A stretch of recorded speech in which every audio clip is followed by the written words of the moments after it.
Hello friends, உங்கள் மலரக்கா.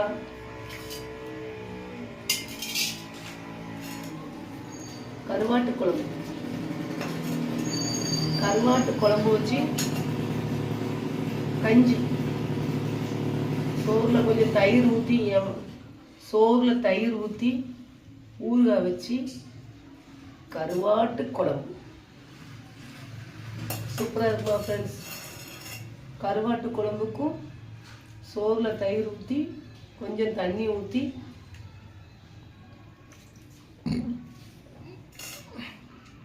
கருவாடு கரைஞ்சிட்டு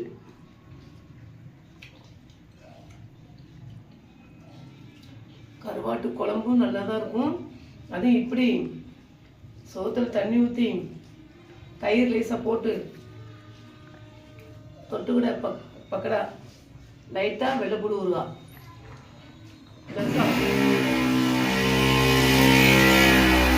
வெள்ளைப்பூடு லைட்டாக சுள்ளுன்னு வெள்ளைப்பூடு ஊறுகாய் ரொம்ப பிடிக்கும். கருவாடு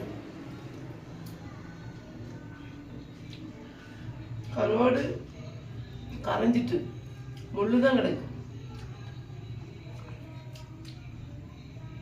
ஃப்ரெண்ட்ஸ். கருவாட்டு குழம்புல கருவாடு கரைஞ்சாதான் டேஸ்ட்டு ரொம்ப சூப்பராக இருக்கும். கத்திரிக்காய் மட்டும் போட்டேன், முருங்கைக்காய் கிடைக்கல.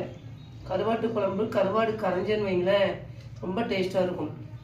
முருங்கைக்காய் கிடைக்கல, கத்திரிக்காய் போட்டு கருவாட்டு குழம்பு ஃப்ரெண்ட்ஸ். சாப்பாடு நல்லா தான் இருக்குது.